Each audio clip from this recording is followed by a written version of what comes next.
ஐயா நமஸ்காரங்க ஐயா. ஓம் தத்சத். நமஸ்காரங்க ஐயா. நமஸ்காரம். நமஸ்காரம் ஐயா. நமஸ்காரம். வணக்கம் ஐயா. நமஸ்காரம். நமஸ்காரம் ஐயா. நமஸ்காரங்க அம்மா. நமஸ்காரம் அப்பா. நமஸ்காரங்க ஐயா. நமஸ்காரம் ஐயா. நமஸ்காரங்க ஐயா. நமஸ்காரம் நமஸ்காரங்க அம்மா. ஐயா வணக்கங்கள் ஐயா. வணக்கங்கள் ஐயா. ஐயா ஓம் தத்சத். வணக்கங்க ஐயா. வணக்கங்கள் ஐயா. ஐயா ஓம் தத்சத். நமஸ்காரம் ஐயா. நமஸ்காரங்க ஐயா.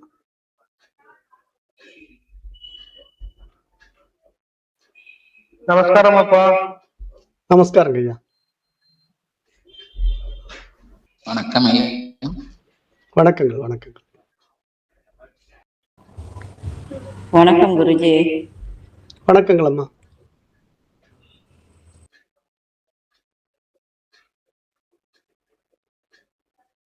சரி, வகுப்பு தொடங்கலாம். மணி 7:31 ஆச்சு. 70 பேர் வந்திருக்கீங்க. ஹரி ஓம். அனைவருக்கும் நமஸ்காரம். இப்போ நம்ம பார்த்து கொண்டிருக்கிற வகுப்பு அத்வைத வேதாந்தம். இப்போ இந்த அத்வைத வேதாந்தம் இருப்பது ஒன்றே, அதை தான் நிலைநிறுத்துது. ஏன்னா அத்வைதம் அப்படின்னா ஆ ப்ளஸ் துவைதம், அதாவது துவைதத்துக்கு எதிரானது அப்படின்னு அர்த்தம், அல்லது இரண்டற்றது அப்படின்னு அர்த்தம். அதாவது இருப்பது ஒன்றே, அது இறைவன் மட்டுமே அப்படிங்கிற ஒரு ஆழமான உண்மையை உபதேசிக்கிறது தான் அத்வைதம். அப்போ யாரெல்லாம் மற்ற விஷயங்களில் சுற்றிட்டு கடைசியாக இங்கே வராங்களோ அவங்க மட்டும்தான் இந்த பிறவி பெருங்கடலை கடக்க முடியும். மற்றவங்கெல்லாம் அப்படியே வெளியே சுற்றிக்கிட்டே இருக்க வேண்டியது தான். ஏன்னா அதுதான் அத்வைத வேதாந்தம் சொல்லுகின்ற ஆழமான கருத்து. இப்போ இதை பற்றி நிறைய மகான்கள் ரிஷிகள் எல்லாம் நமக்கு ஏகப்பட்ட விளக்கங்கள் கொடுத்துருக்காங்க. நாமளும் பல நூல்களை பார்த்துக்கிட்டே இருக்கோம். இப்போ அந்த ரிஷிமார்கள் எழுதின நூல்களினுடைய ஆழமான உண்மைகளை எடுத்து சில ஆச்சாரியர்கள் தொகுத்து கொடுக்கும்போது, கொஞ்சம் அந்த பக்கம் மீட் போட்டுக்கிறீங்களாமா? நீங்கள் வேறு ஏதாவது வேலை இருந்தால் அதை பாருங்கள், கிளாஸ் தொந்தரவு பண்ணாதீங்க. அப்போது மற்ற ஆச்சாரியர்கள் அப்படின்னா இப்போ நம்ம யாரை பார்க்குறோம்? இப்போ ராமானுஜாச்சாரியார், மத்வாச்சாரியார் அப்படின்ட்டு நிறைய ஆச்சாரியர்கள் வந்தாங்க இல்லையா? இப்போது நம்முடைய அத்வைத வேதாந்தத்தை ஆதி சங்கராச்சாரியார் எடுத்து சொன்னார் என்று நம்ம பார்க்கிறோம். இப்போ ஆச்சாரியர்கள் இப்படி பலரும் பல விதமாக வரலாம். ஆனால் யார் என்ன சொல்கிறாங்க அப்படிங்கிற ஆழமான புரிதலை நம்ம உள்வாங்கும் போது தான் இங்கே நாம் ஒரு விழித்து கொண்ட விவேகி அப்படிங்கிற அடையாளம் வெளிப்படுது. அதாவது மனித பரிமாணத்தில் அந்த உயர் பரிமாண அறிவை எட்டுகின்ற ஒரு உபாதி, ஒரு உடல் எது அப்படின்னா அது மனிதன்தான். ஆனால் அப்படி மனிதனாக பிறந்த எல்லாருமே அந்த நிலையை அடையிறாங்களான்னா கிடையாது. ஏன் அப்படின்னா அதுவும் அந்த மனம் ஒருமுகத்தன்மை அடைந்து அந்த தூய அறிவாக பிரகாசிக்கும் போது மட்டும்தான் அது சாத்தியமாகும். இப்போ அந்த நிலையில் நம்ம இந்த அத்வைத வேதாந்தத்தில் நிறைய விஷயங்கள் அப்படியே பார்த்துக்கிட்டே வரோம். இப்போ இதில் அந்த கயிறு பாம்புங்கிற ஓமானமெல்லாம் கூட உங்களுக்கு சொல்லி இதை பற்றி புரிய வச்சிருக்கிறோம். ஏன்னா அத்வைத வேதாந்தத்தினுடைய ஆழமான உட்பொருள் என்னங்கிறத உங்களுக்கு நான் ஏற்கனவே சொல்லியிருக்கிறேன். இப்போ இன்றைக்கு நம்ம பகவான் ஆதிசங்கரருடைய வணக்கங்களும் உபதேச சாகஸ்திரி அப்படிங்கிற ஒரு நூல் பார்க்கலாம். இப்போ இது பகவான் ஸ்ரீ ஆதிசங்கர பகவத்பாதர் அருளிய உபதேச சாகஸ்திரி. இந்த நூல் என்ன சொல்லுது அப்படின்னு பார்ப்போம்.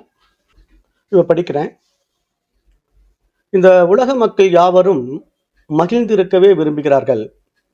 அதற்காக பலவாறு முயல்கின்றார்கள். ஆனால் விரும்பிய இன்பத்தை அடைவதில்லை. துன்பமே வேண்டாம் என்பதுதான் மக்களின் எண்ணம். துன்பத்தை போக்க பல வகைகளிலும் பாடுபடுகின்றனர். துன்பம் வராமல் போவதில்லை. ஏன் இவ்வாறு உலக வாழ்வு அமைந்திருக்கிறது? இது யாவருக்கும் முதலில் நன்கு விளங்குவதில்லை. உண்மையாக துன்பத்தை போக்கிக் கொள்ள மக்கள் விரும்பினால் அதற்குரிய செயல்களை புரிதல் வேண்டும். இன்பத்தை பெற விரும்பினால் அதற்கேற்ற செயல்களை செய்தல் வேண்டும். இவ்வாறு மக்கள் இன்பமடைய ஏற்ற நல்ல செயல்களை புரிவதில்லை. துன்பமே வேண்டாம் என்று விரும்புகின்றவர்கள் நீடித்த துன்பம் தரும் செயல்களையே அறியாமையால் செய்கின்றனர். எது இன்பம், எதனால் துன்பம் அடியுடன் நீங்கும் என்பவற்றை ஆராய்வதில்லை. அதனாலேயே விரும்பியபடி இன்பமும் அமைவதில்லை, துன்பத்திலிருந்து விலகுவதில்லை அப்படிங்கிற ஒரு உண்மையை இந்த நூல் ஃபர்ஸ்ட் அறிமுகப்படுத்துது.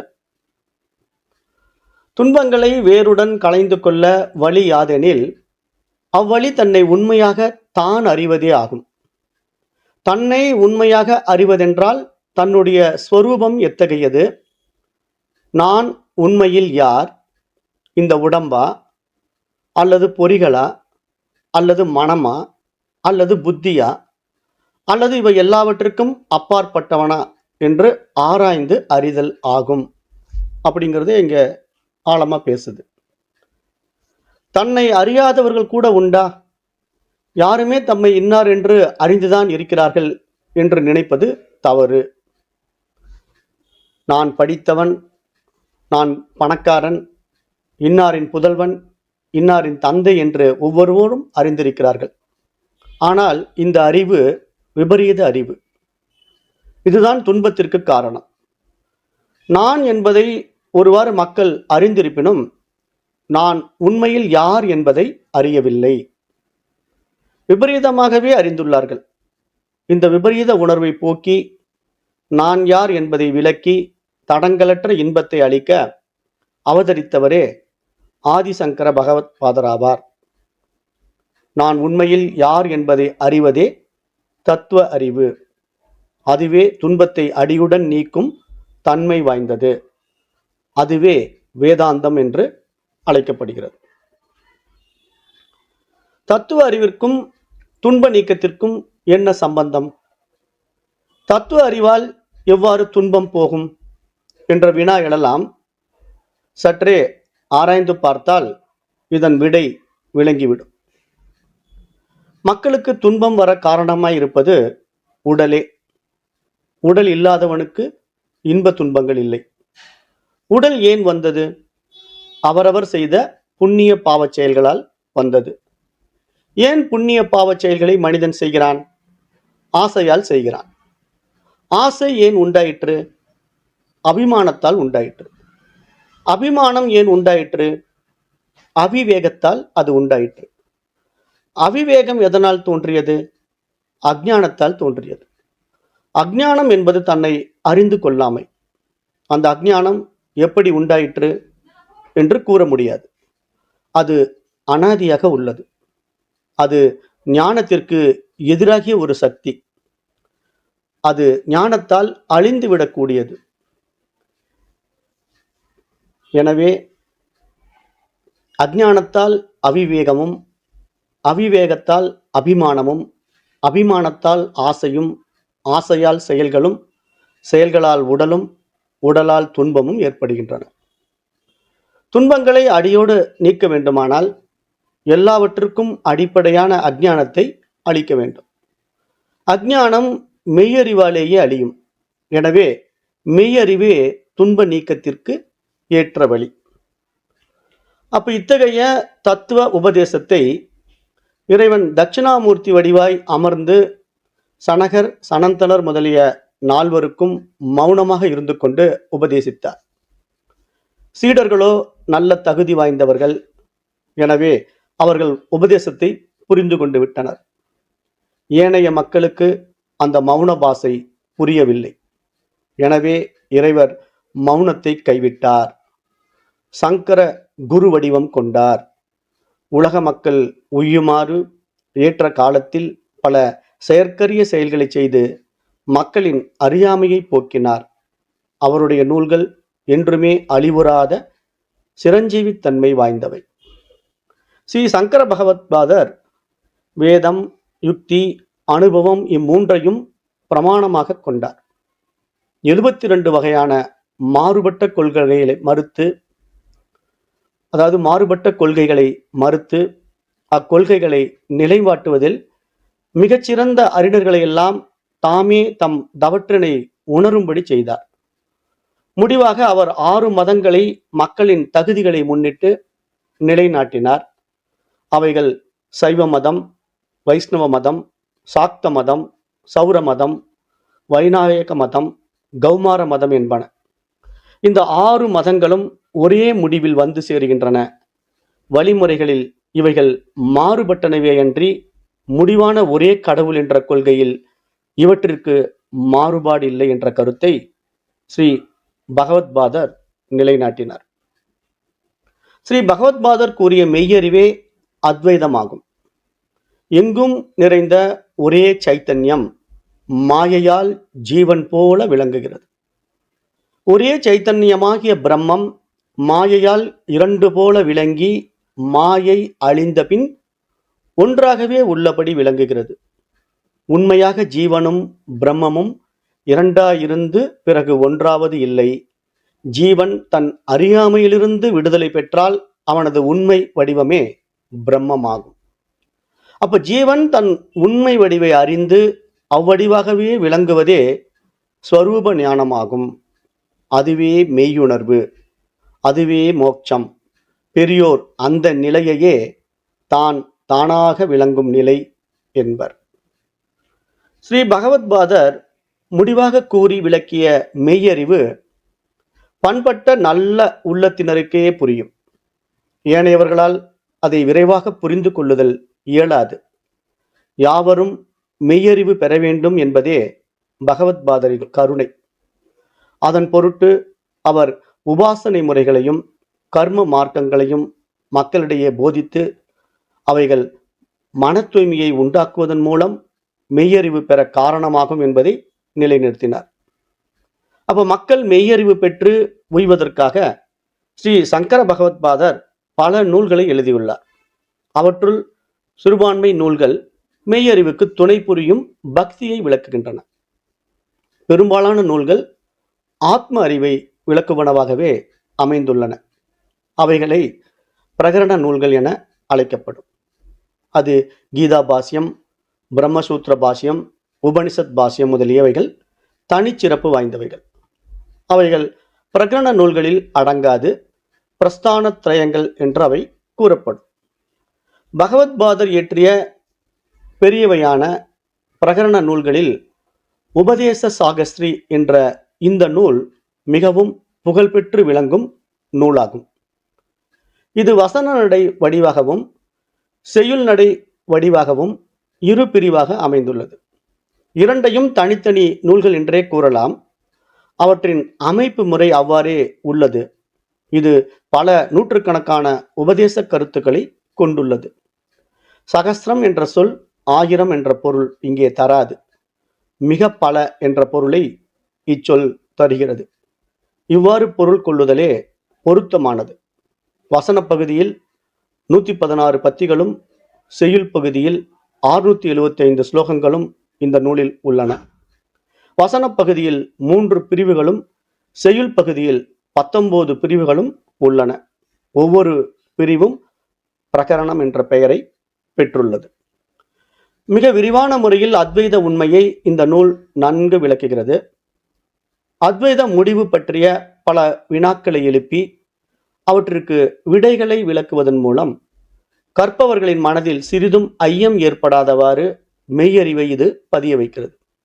இத்தகைய சிறந்த நூலுக்கு விளக்கமான ஒரு தமிழுரை இருந்தால் தமிழ் மக்களுக்கு மிகவும் பயன்படும் என்று கருதிய பிரம்மஸ்ரீ வி.எஸ். கோபாலகிருஷ்ண ஐயர் அவர்கள் அப்பெரிய காரியத்தை செய்து முடிக்க முயன்று வெற்றி பெற்றார்.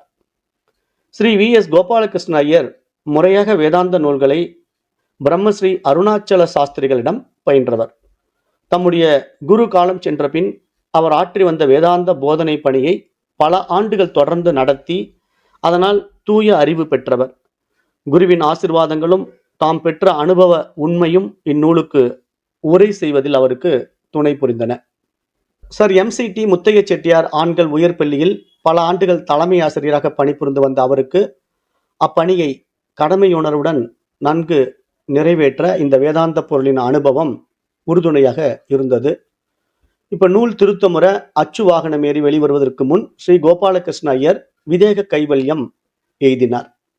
ஆகையால் அவர் செய்து வந்த வேதாந்த போதனை பணிகள் பெரும் பேறு அடியேனுக்கு வந்தது. அவரின் முறைப்படி பல வருஷங்கள் வேதாந்த நூல்களை பயின்றவன் என்ற முறையில் உபதேச சாகஸ்ரீ நூலை தமிழுரையுடன் அச்சிடுவதற்கு ஏற்றவாறு ஆக்கி வெளிப்படுத்தும் தொண்டும் அடியேனை வந்தடைந்தது. இது அடியேனுக்கு வாய்த்த ஒரு பெரும் புண்ணிய பயனேயாகும். பிரம்மஸ்ரீ கோபாலகிருஷ்ண குருவின் அருளாசிகளால் அத்தொண்டை நன்கு நிறைவேற்றலாம் என்ற எண்ணம் ஏற்பட்டது. அப்ப எளிய தமிழ் நடையுடன் நூலை அமைத்து வெளியிட வேண்டும் என்ற நோக்கத்திற்கு இணங்க நூலில் சில மாறுதல்களை செய்ய வேண்டி இன்றியமையாத நிலை ஏற்பட்டது. பலவிடங்களில் விளக்கங்களும் இடம்பெறல் வேண்டியதாயிற்று. எனவே அவற்றை இயன்றவரை ஊக்கத்துடன் செய்து முடித்து வைத்தேன். உரையும் விளக்கங்களும் பெரும்பாலும் ஸ்ரீ ராமதீர்த்த சுவாமிகள் எழுதிய சம்ஸ்கிருத விரிவுரை அடிப்படையாக கொண்டு எழுதப்பட்டுள்ளன. சம்ஸ்கிருத மொழியில் அதிகமான பயிற்சி பெறாமல் தமிழ் மொழியில் வேதாந்த அறிவை பெற்றவர்களுக்கும் பெற விரும்புகிறவர்களுக்கும் இந்த உரை விளக்கம் மகிழ்ச்சி தரும் என்று எண்ணுகிறேன். பதிவுரையாகவோ தெளிவற்ற பொழிப்புரையாகவோ இருப்பதை விட தெளிவுரையாக இருப்பது நலம் என்று எண்ணி உரை அமைக்கப்பட்டுள்ளது. பதவுரை வேண்டுவோர் தெளிவுரையின் மூலம் அதை பெற்றுவிடலாம். உரைநடையில் வரும் சம்ஸ்கிருத சொற்கள் பெரும்பாலும் மாற்றி அமைக்கப்படவில்லை. உச்சாரண முறை பெறல வேண்டாம் என்று எண்ணியே அவ்வாறு அச்சொற்கள் மாறுபாடின்றி அமைக்கப்பட்டன. வேதாந்த நூலில் சம்ஸ்கிருத உச்சாரண முறை பெறலாமல் இருப்பது நல்லது என்றே பெரியோர் கருதுவர். இந்த நூல் மேலும் எளிமையுடனும் சிறப்புடனும் அமைவதற்கேற்ற வழிமுறைகளை அருளுடன் பிறர் கூறினால் அவற்றை ஏற்றுக்கொள்கிறேன். அடுத்த பதிப்பில் அவற்றை செயல்படுத்த இயலும். இந்நூலை வெளியிடுவதற்கு முதல் துணையாக இருந்த ஸ்ரீ காமகோடி பெரியவர்களின் அருள் அன்பை என்றும் மறவேன். ஸ்ரீமடத்தின் சார்பில் அமைந்துள்ள நூல் வெளியீட்டுக் குழுவினரின் பண உதவியால் இந்த நூல் வெளிவருகிறது என்பதை தெரிவித்துக் கொள்கிறேன். அக்குழுவினருக்கு என் நன்றி கலந்த வணக்கங்கள் உரியவை. இந்த நூலை நல்ல முறையில் அச்சிட்டு தர முன்வந்த ஸ்ரீ ராமாயண பதிப்பக உரிமையாளருக்கும் அப்பதிப்பக ஊழியர்களுக்கும் என மனமார்ந்த நன்றி. அவ்வப்போது காணப்படும் குறைகளை எடுத்து கூறி அவற்றை நீக்கி திருத்தம் செய்ய உதவிய ஸ்ரீமான் எஸ் நடேச ஐயரின் அன்பு துணை என்றும் மறக்க முடியாது. முடிவாக நல்ல முறையில் இந்நூல் வெளிவர உதவிய எல்லா பெரியவர்களுக்கும் என் நமஸ்காரம். எல்லா வகைகளிலும் தோன்றா துணையாய் இருந்து அருள் புரியும் இறை வடிவமான குருநாதருக்கு நமஸ்காரங்கள். இங்கனம் டி.ஏ. வெங்கட்ராம ஐயர், பதிப்பாசிரியர், சர் எம்.சி.டி. முத்தைய செட்டியார், உயர்நிலைப்பள்ளி, புரசைவாக்கம், சென்னை 7. அப்போ இந்த நூலில் என்ன பார்க்குறோம் அப்படின்னா, பகவான் ஆதிசங்கருடைய அந்த வேதாந்த கருத்துக்களை பல மகான்கள் எடுத்து தொகுத்து வெளியிட விருப்பம் கொண்டு வெளிப்பட்ட முயற்சிப்படுத்தினாலும் கடைசியாக அது டி.ஏ. வெங்கட்ராம ஐயர் மூலமாக இந்த நூல் நமக்கு கிடைச்சிருக்கு. அது ஈஸ்வர சித்தம் எப்படி விரும்புதோ அப்படி தான் அது உலகத்துக்கு கொடுக்கும். அப்படி தான் நம்ம இந்த நூலையும் பார்க்குறோம். இப்போ இந்த நூலில் இருக்கிற ஆழமான விஷயங்களை பார்க்கலாம். இப்போ இந்த நூலில் மாணவனுக்கு அறிவூட்டும் முறைகள் பற்றி கூறும் பகுதி இருக்கு. இதில் நிறைய டாபிக் வைஸ் இந்த நூலில் பெரிய சப்ஜெக்ட் போயிட்டே இருக்கும். நாம் இதில் சில முக்கியமான விஷயங்களை எடுத்து பார்க்க போகிறோம். ஏன்னா இந்த நூல் ஒரு பெரிய நூலாக இருக்கிறதுனால நம்ம ஒரு 10 நாளில் முடிக்க முடியாது. அதனால் சில முக்கியமான கருத்துக்களை இங்கே ஃபோக்கஸ் பண்ண போகிறோம். அப்புறம் நான் இந்த நூலை கொடுக்குறேன். நீங்கள் அப்புறம் நேரம் கிடைக்கும்போது ஒவ்வொருத்தரும் படிச்சிருக்குங்க. இந்த நூல் உங்களுக்கு எல்லாருக்குமே பிடிஎஃபாக கிடைச்சிடும். இருந்தாலும் நான் ஏன் இதை எடுத்து உங்களுக்கு இந்த இடத்துல பேசுகிறேன் அப்படின்னு நீங்கள் பார்த்தீங்கன்னா, சில பாயிண்ட்ஸ் உங்களுக்கு எளிமையாக புரியுங்கிறதுக்காக இந்த நூல் எடுத்து இங்கே நான் பேசுகிறேன். அப்போ எவ்வளோ டாப்பிக்கில் இதை கொடுத்துருக்காங்கிறத பார்த்துக்குங்க. ஸ்ரீமத் சங்கர பகவத்பாதரால் இயற்றப்பட்ட உபதேச சாகஸ்ரீ வசன பகுதி, சீடனுக்கு அறிவூட்டும் முறைகள் பற்றி கூறும் பகுதி. இங்கே என்ன சொல்ல வராங்க இந்த நூலில் முதல்ல அப்படின்னா, ஸ்ரீ சங்கர பகவத்பாதர் உபனிஷத்துக்களின் சாரமான பொருளை சுருக்கமாக கூற விரும்பி அதன் பொருட்டு இந்நூலை இயற்ற நினைத்து முதலில் முன்னோர் மேற்கொண்ட முறையின்படி தாம் செய்ய விரும்பிய நூல் தடையின்றி முடிவு பெறுவதன் பொருட்டு மங்கள வாழ்த்து செய்கிறார் அப்படின்ட்டு ஒரு மங்கள வாழ்த்து இங்கே இருக்கு. இப்போ இந்த மங்கள வாழ்த்து அப்படிங்கிறது இப்போ அத்த என்ற சொல் மங்களத்தை குறிக்கிறது அப்படிங்கிற மாதிரி இங்கே வருது. இப்போ இங்கே இதனுடைய பொருள் மட்டும் நம்ம எடுத்துக்கலாம்.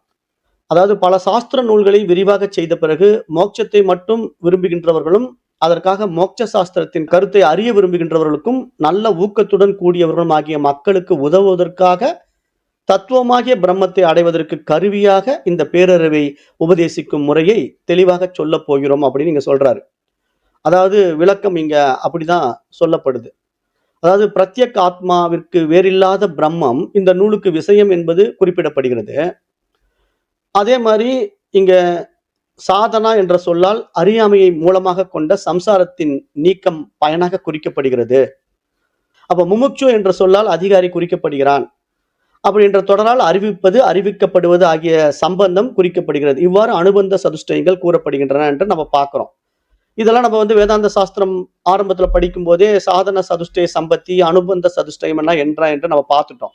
பாடல் என்ன இங்க சொல்ல வருது அப்படின்னா, அழிவோடு கூடிய எல்லா சாத்திய சாதனங்களாகிய இம்மை மறுமை போகங்களில் விருப்பமற்றவனும், புதல்வன் செல்வம் மேலுலகு ஆகிய இவற்றின் ஆசையை விட்டவனும், பரம அம்ச பரிவிராஜகமாகிய துறவரத்தை மேற்கொண்டவனும், சமம் தமம் தயை முதலிய நல் இயல்புகளுடன் கூடியவனும், முன்னோர் நூலில் கூறியுள்ள மாணவர்களுக்குரிய குணங்களுடன் கூடியவனும், தூய்மை உள்ளவனும், பிராமணனாய் இருப்பவனும் ஆகிய சிஷ்யன் முறைப்படி வித்தியை பெறுவதற்கு தன்னை நெருங்குவானானால், அப்போது அவனுடைய ஜாதி, செயல், குணம், படிப்பு, குலம் ஆகியவற்றை சோதனை செய்த பிறகு ஆச்சாரியார் இந்த மோட்ச சாதனமாகிய ஞானத்தை மாணவன் உறுதியாக ஏற்றுக்கொள்ளும் வரை அடிக்கடி உபதேசிக்க வேண்டும். விளக்கம் என்ன? தகுதியற்ற மாணவருக்கு இதை மொழிதல் தகாது என்பது இதன் கருத்து. அப்ப இங்க பாத்தீங்கன்னா, இப்ப இந்த பாடல் ஒரு விஷயத்தை கொடுக்குறாங்க, இங்க மகான்கள் கொடுக்குறாங்க. கொடுத்துட்டு சில முக்கியமான அடிப்படை தகுதிகளை பார்க்கறாங்க பாருங்க. என்ன மாதிரி தகுதிகள் பார்க்கறாங்கன்னா, அதாவது அழிவோடு கூடிய எல்லா சாத்திய சாதனங்களாகிய இம்மை மறுமை போகங்களில் விருப்பமற்றவன். அதாவது இந்த உலகம் அனித்தியம், இது எதுவும் நிலையற்றது அப்படிங்கிற ஒரு புரிதல் வந்துடணும் அவனுக்கு. அதனால இதன் மீது ஒரு பிடிமானம் இல்லாம, இதில் எதன் மீதும் ஒரு விருப்பம் இல்லாதவனாக இருக்கணும்னு எதிர்பார்க்கறாங்க. அது மாதிரி ஒருத்தன் இந்த நூலை படிக்க வரான் அப்படின்னா அவனுக்கு பற்று இருக்கக்கூடாது. எதுல? புதல்வன், செல்வம், மேலுலகு ஆகிய இவற்றில் ஆசை விட்டவன் அப்படிங்கிறாங்க.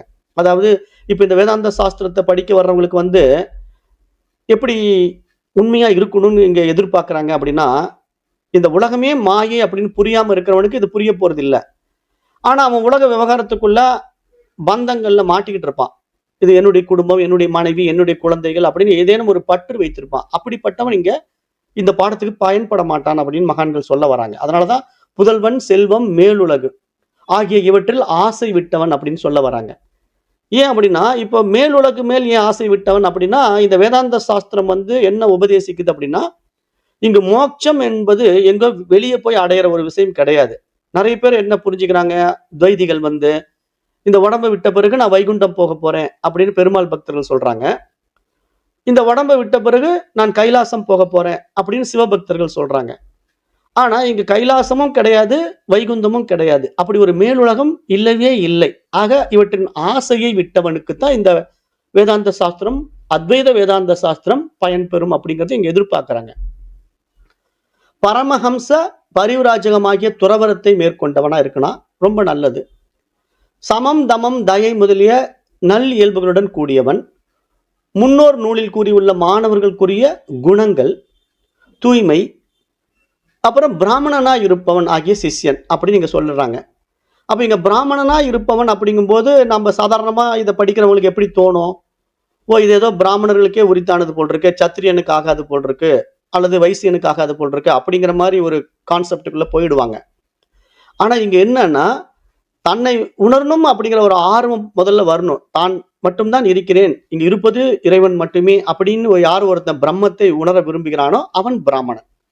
அப்ப அப்படிப்பட்டவன் தன்னை பிராமணனாக முதல்ல பாவிக்கணும். நான் பிராமணன், பிரம்மத்தை உணர்ந்தவன் அப்படின்னு அவன் பாவிக்கணும். அந்த பாவனை அனுபவமாக்கப்பட வேண்டும். அது ஃபர்ஸ்ட் பரோட்ச ஞானமா இருக்கணும், அப்புறம் அது அபரோட்ச ஞானமா மாறப்பட வேண்டும். அப்ப அப்படிப்பட்டவன் தான் இங்க பிராமணனா பார்க்கறாங்க. அப்ப பிராமணனா இருப்பவன் ஆகிய சிஷ்யன் முறைப்படி வித்யையை பெறுவதற்கு தன்னை நெருங்குவானானால், அப்போது அவனுடைய ஜாதி, செயல், குணம், படிப்பு, குலம் ஆகியவற்றை சோதனை செய்த பிறகு அப்படிங்கிறார் பாருங்க. ஏன் அப்படின்னா, இப்ப எப்படி வேணா யாருக்கு வேணா இதை சொல்லி கொடுத்தா அவங்களுக்கு அது உள்ள போகாது. இதை புரிந்து கொள்வதற்கு ஒரு தனித்துவமான தகுதி தேவைப்படுது. இந்த அத்வைத வேதாந்தத்தை படிக்கிறதுக்கு ஒரு பிரத்யேக பகுத்தறிவு உள்ள மனிதன் தேவைப்படுது. சாதாரண மனிதர்கள் இந்த விஷயத்தை உள்வாங்கவே முடியாது, உள்வாங்கினாலும் புரிந்து கொள்ள முடியாது. அவங்களுக்கு இது ரொம்ப டஃப்பா இருக்கும். அப்ப அவங்க இதுக்கு தகுதியானவர்கள் தானா அப்படிங்கிறத பரிசோதனை பண்ணி அவர்கள் என்ன மாதிரி செயல்கள் செய்து கொண்டிருக்கிறார்கள், அவர்கள் என்ன குணத்தில் இருக்கிறார்கள், அவர்கள் ஜாதி அப்படிங்கிறத நம்ம எப்படி பார்க்கணும், இங்க ஆண் ஜாதி பெண் ஜாதி அப்படிங்கிற அடிப்படையில பார்க்கணுமே தவிர மற்றபடி நாம வந்து இப்போ பிராமணனா சத்திரியனா அப்படிங்கிற ஜாதி இங்க சொல்லல. அவங்க எப்படிப்பட்ட புரிதலுக்காக இங்க வராங்க அப்படிங்கிற அடிப்படையில் இங்க பேசப்படுது. அப்புறம் அவங்க புரிந்து கொள்ளக்கூடிய படிப்பு அவர்களுக்கு எப்படி இருக்கு, அவர்களுடைய குலம் கோத்திரம் எல்லாம் ஏன் கேட்கறாங்கன்னா, எந்த குருவின் இடத்துல அவர்கள் படித்து வந்தார்கள் என்று பார்க்க வேண்டியது இருக்கு. ஏன்னா இதை வந்து இந்த படிப்பு குலம் எல்லாம் அந்த காலத்துல எப்படின்னா குருகுல வாழ்க்கையில் தான் அந்த காலத்துல எல்லாம் பாடம் சொல்லி கொடுப்பாங்க. இப்ப ஒவ்வொரு கிராமத்திலயும் ஒரு குரு இருப்பாரு. அந்த குரு என்ன பண்ணுவாங்கன்னா அந்த குருகுலத்துல வரக்கூடிய மாணவர்களுக்கு ஒரு பாடத்தை பயிற்றுவிப்பாரு, ஒரு அடிப்படை பாடங்கள் எல்லாம் சொல்லி கொடுத்துருவாரு. அப்புறம் மேல்நிலை பாடத்துக்கு அவரை விட கொஞ்சம் பெரிய குரு கிட்ட போகணும். அப்படிதான் அன்றைக்கும் இருந்தது. அப்போ நீ எங்க படிச்சுட்டு வந்த, நீ எந்த குலத்துல படிச்சேன்னு கேட்கும்போது இந்த குரு குலத்துல படிச்சேன் அப்படின்னு அந்த குலத்தை அவன் சொல்லணும். அதுதான் குரு குலம். அப்ப அந்த குருவின் இடத்தில் நான் படித்தேன் அப்படின்னு அந்த குருவினுடைய பேரை சொல்லணும். இப்ப நமக்கே சொல்லுவாங்க, கோயில்ல நீங்க அர்ச்சனை பண்ணும்போது நீங்க குலம் கோத்திரம் சொல்லுங்க அப்படின்னு சொன்ன உடனே நான் இந்த குலத்துல இருக்கிறேன், இந்த கோத்திரம் அப்படின்னு நம்ம போய் அர்ச்சனைக்கு பேர் கொடுக்குறோம் இல்லையா? இப்ப நிறைய பேர் சொல்லுவாங்க, நான் வந்து சாங்கில்ய மகரிஷி கோத்திரம், அப்புறம் விஸ்வாமித்ர கோத்திரம் அப்படின்லாம் சொன்னாங்கன்னா, அப்ப அந்த விஸ்வாமித்ர மகரிஷியினுடைய வம்சத்துல படிச்சு வந்த மாணவன் அப்படின்னு புரிஞ்சுக்கிறதுக்கு, அவருடைய குலத்துல வருகின்ற மாணவன் என்பது புரிந்து கொள்வதற்கான ஒரு பரிசோதனை அங்க தேவைப்படுது அப்படிங்கிறத பாக்குறாங்க. அப்போ பிறகு ஆச்சாரியார் சோதனை செய்த பிறகு ஆச்சாரியார் இந்த மோட்ச சாதனமாகிய ஞானத்தை மாணவன் உறுதியாக ஏற்றுக்கொள்ளும் வரை அடிக்கடி உபதேசிக்க வேண்டும் அப்படிங்கிற ஒரு ஆழமான உண்மையை இங்க சொல்லிட்டாங்க. அப்புறம் அதுக்கு அடுத்த முக்கியமான பாயிண்ட் என்னன்னா, தகுதியற்ற மாணவர்களுக்கு இதை மொழிதல் தகாது அப்படின்னு சொல்லிட்டாங்க. ஏன்னா தகுதி இல்லாதவனுக்கு இது கூறுவது பயனற்றது. அதாவது வீழலுக்கு இறைத்த நீர் போல. அதாவது இப்போ ஒரு பயிரிடுறோம்னா அந்த பயிர் வந்து செழித்து வளர வேண்டுமானால் அந்த பயிரை நோக்கி தண்ணீரை செலுத்த வேண்டும்.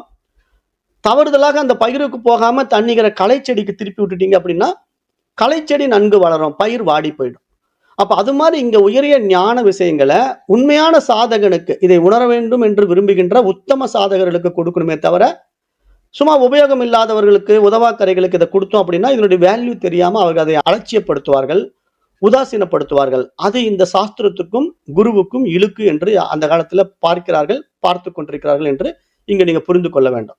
அப்ப அதுக்கு தான் நம்ம இந்த மாதிரி வேதாந்த சாஸ்திரங்களை படிக்க வர்றவங்களுக்கும் இப்ப நம்முடைய தியான வகுப்புகளுக்கு வர்றதுக்கும் அவ்வளவு கண்டிஷன் வைக்கிறோம்.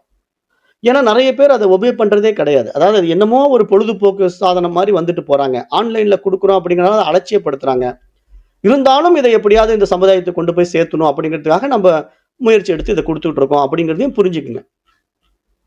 அப்ப இங்க சீடனுக்கு அறிவூட்டும் பகுதி அப்படிங்கிற முறையில் இங்க என்ன சொல்ல வர்றாங்க, இதனுடைய பொருள் என்ன அப்படின்னா, இப்ப நற்காரியங்களால் அடையத்தக்க உலகங்களை பிராமணன் அழிவுள்ளவை என்றறிந்து அவற்றில் பற்றுதலை நீக்க வேண்டும் என்று தொடங்கி, எதனால் அழிவற்ற புருஷனை அறியலாமோ அந்த பிரம்ம வித்தையை உண்மையாக விளக்கிச் சொன்னார் என்று கூறும் வேதத் தொடரால் மேற்கூறியது வலியுறுத்தப்படும்.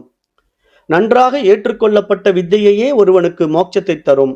அதுவே சிஷ்யர் பரசிஷ்யர்களின் மூலமாக வித்யா சந்ததியை தரும்.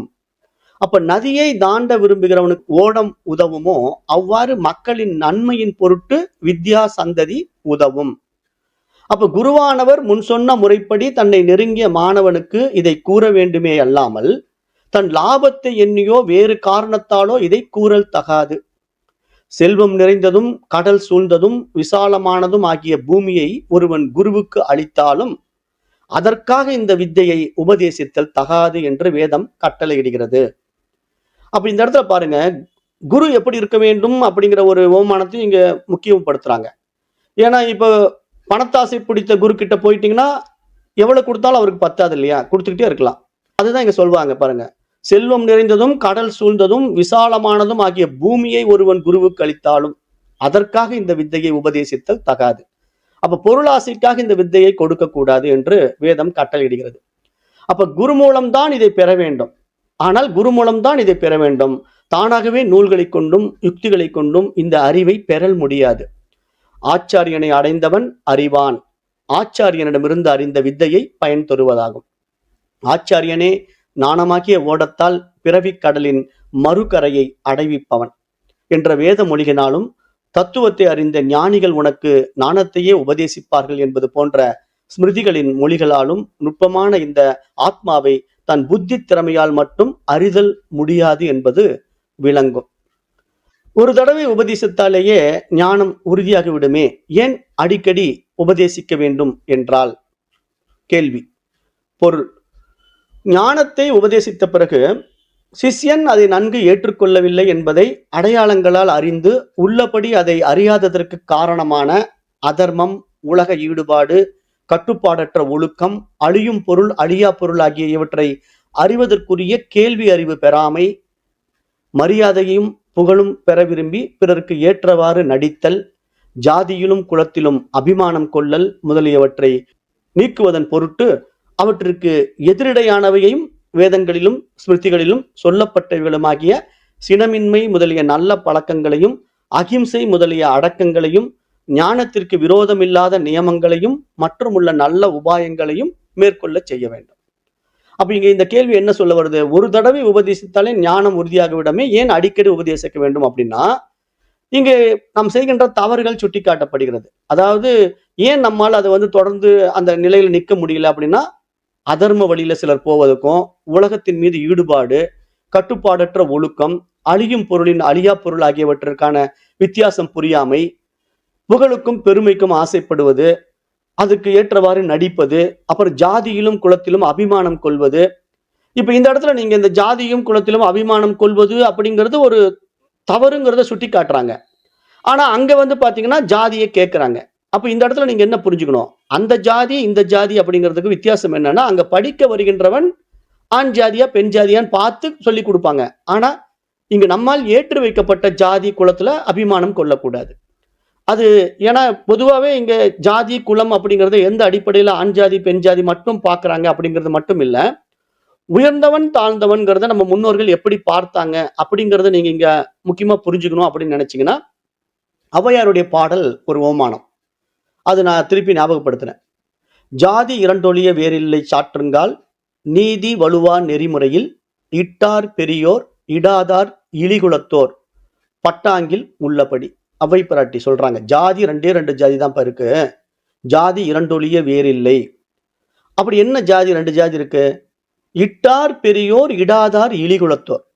மற்றவர்களுக்கு உதவி செய்பவன் உயர்ந்த ஜாதிக்காரன், மற்றவர்களை உதவி செய்யாதவன் தாழ்ந்த ஜாதிக்காரன். அவ்வளவுதான், ரெண்டே ஜாதி. அப்ப இங்க படிக்க வருகிறவன் எந்த ஜாதிக்காரன் பார்த்து நம்ம பாடம் சொல்லி தரணும். அதாவது ஒரு ஈனப்பிறவியில மற்றவர்கள் உதவி செய்யாம இருக்கிறான்னு வச்சுக்கோங்களேன், அவனை ஏன் ஈனப்பிறவின்னு சொல்றோம்? அவன் சுயநலமா வாழ்வான், கருமையா இருப்பான். அதாவது சொல்லுவாங்கல்ல, எச்சில் கையில ஈ ஓட்ட மாட்டான்.